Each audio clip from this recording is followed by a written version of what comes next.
और शुक्रवार के दिन माता लक्ष्मी के लिए अग्नि में आहुति दीजिए। महाराज, शाम के समय पर सूर्यास्त के पहले शिव महापुराण की कथा कहती है, अग्नि पुराण कहती है, नर्मदा पुराण कहती है, लिंग पुराण कहती है कि बेलपत्री के वृक्ष के नीचे, नीचे तो नीचे वो भी जाने दो, यहां तक वर्णन किया शिव महापुराण में तो कि बेलपत्री का जो फल होता है ना, बेल फल जो होता है, कहते हैं अगर किसी व्यक्ति के यहाँ लक्ष्मी की कमी होती है, संपदा की कमी होती है, जिसके यहाँ पैसा नहीं आता, धन नहीं आता, तो बेल का जो फल होता है, बेलपत्री का जो फल होता है, उस फल के गूदे को, बेलपत्री के फल का गुर्दा निकाल लो, सुखा लो, गाय के घी में उसको डुबो लो और शुक्रवार के दिन माता लक्ष्मी के लिए अग्नि में आहुति दीजिए। महाराज, शाम के समय पर सूर्यास्त के पहले ये जो आहुतियां हम बेले के गुर्दे के फल की गाय के घी में डुबोकर माता लक्ष्मी और भगवान विष्णु के नाम से देते हैं, महाराज 2 या 3 शुक्रवार करोगे, लक्ष्मी की कभी कमी नहीं आती, संपदा बढ़ती है। एक प्रयोग और कर कर देखना, कभी अगर मौका मिले आपको तो प्रयोग कर कर देखिए। लिंग पुराण के अंदर लिखा हुआ है, शिव पुराण में, लिंग पुराण में और स्कंद पुराण में कहा गया है कि अगर किसी ने बेले के फल को, बेले के फल का अगर थोड़ा सा भी गुर्दा पाया है, बेले के फल को खाया हो या बेल का रस पिया हो या बेल के फल का जूस पिया हो, अगर वो व्यक्ति का अनायास किसी कारणवश प्राण भी छूट गए हो, तो शिव महापुराण की कथा कहती है कि 27 दिन तक वो बेल के फल का रस उसके नस नस में रहता है, तो उस व्यक्ति को यम नहीं छूते, वो कैलाश पर निवास करता है। मर भी जाता है तो अधोगति में नहीं पड़ता, नरक नहीं भोगता, वो बैकुंठ पद का कामी हो, बैकुंठ का निवासी।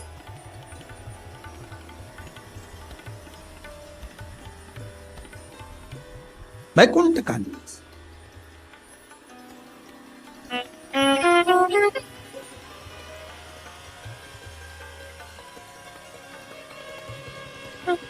ये जो शिव जी को चढ़ती बेलपत्री हुई, शमी पत्र हुआ, मदार का पुष्प, आंकड़े का जो पुष्प हुआ, ये सब साधारण नहीं है। साथ शंकर का एक एक गुण तत्व ग्रहण करने वाले, शंकर का अनुमोदन करने वाले, शिव को एक एक वस्तु जो चढ़ने वाली साधारण नहीं।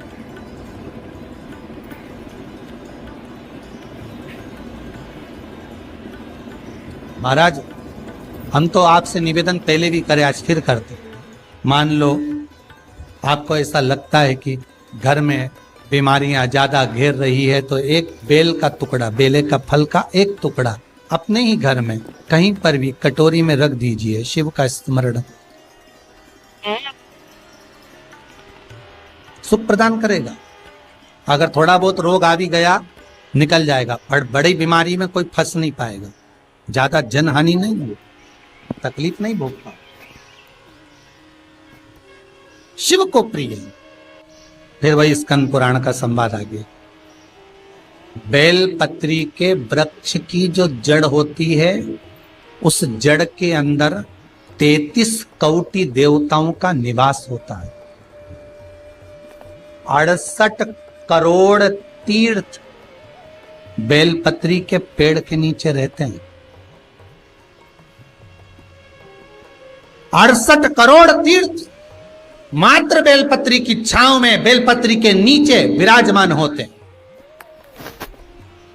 अगर आपके मन में कभी कभी भाव उत्पन्न हो जाए ना कि मेरे को कहीं तीर्थ करने जाना है और अभी मौका नहीं मिल रहा, तीर्थ जाने का, अभी तो लॉकडाउन चल रहा है और अभी सब दूर बीमारी फैली हुई है, कहीं नहीं जा सकते, तो जब लॉकडाउन हट जाए, बीमारी समाप्त हो जाए और तीर्थ जाने का मन करे, तो किसी बेलपत्री के पेड़ के नीचे 5 मिनट जाकर बैठ जाए।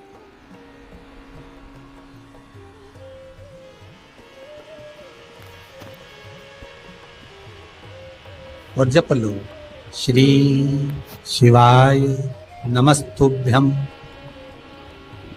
जितने बैठे हो टीवी के सामने प्रेम से बोलो, श्री शिवाय नमस्तुभ्यम।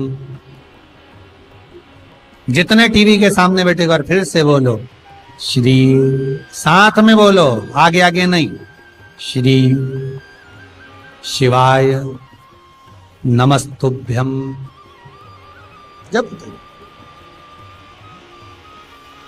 जब तुम्हारा मन करे मुझे चारों धाम जाना है, जब तुम्हारा मन करे कि मुझे काशी जाना है, जब तुम्हारा मन करे मुझे उज्जैनी जाना है, जब तुम्हारा मन करे कि मुझे ओमकारेश्वर, मुझे सोमनाथ जाना है, भीमा शंकर, बैद्यनाथ, मल्लिकार्जुन जाना है, केदारेश्वर जाना है,